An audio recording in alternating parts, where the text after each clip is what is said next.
In 356 BCE, a child was born who would change the face of the ancient world forever.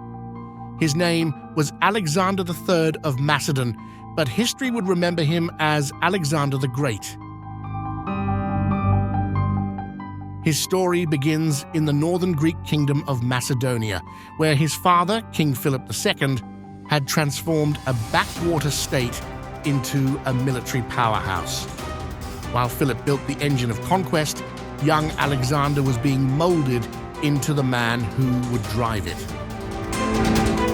At the age of 13, Alexander became a student of the great philosopher Aristotle. From him, Alexander learned about philosophy, science, and geography, knowledge that would later fuel his ambitious conquests.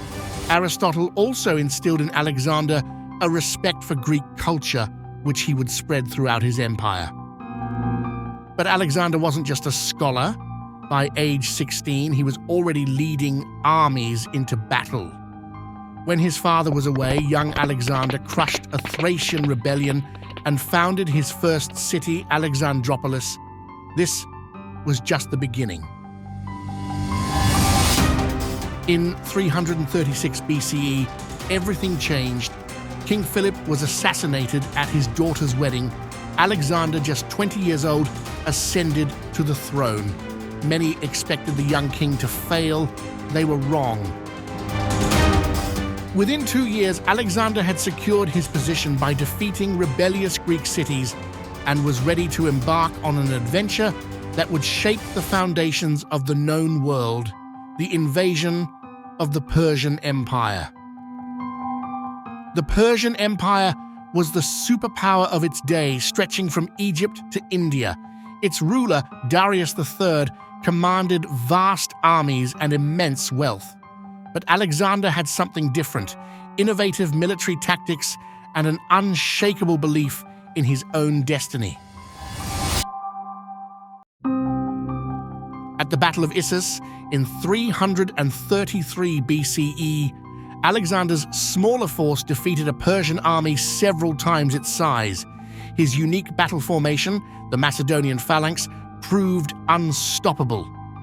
Darius fled, leaving his family behind, whom Alexander treated with respect and dignity. Alexander didn't just conquer, he transformed. In Egypt, he founded Alexandria, which would become one of the greatest cities of the ancient world. The Egyptians welcomed him as a liberator and declared him a pharaoh. The decisive moment came at Gaugamela in 331 BCE. Despite being outnumbered, Alexander's tactical genius prevailed. The Persian Empire fell, and Alexander became the ruler of the largest empire the world had ever seen. But he wasn't finished. Alexander pushed east into India, where he faced new challenges, including war elephants and monsoon rains. Finally, at the Hyphasis River, his exhausted army refused to go further. Even Alexander had to accept that some dreams have limits. In 323 BCE, Alexander died in Babylon, aged just 32.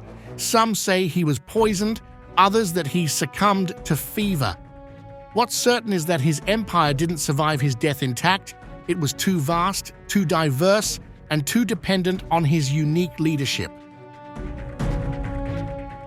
But Alexander's legacy wasn't just military conquest.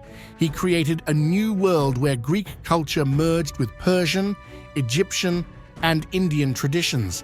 This Hellenistic civilization would influence art, architecture, philosophy, and religion for centuries to come. In just 13 years, Alexander had marched more than 11,000 miles, founded over 70 cities, and created an empire stretching from Greece to India. He was undefeated in battle and is still studied by military strategists today. Alexander's greatest achievement wasn't the territory he conquered, but the worlds he connected. He was Alexander III of Macedon, Alexander the Great, the man who changed the world before his 33rd birthday.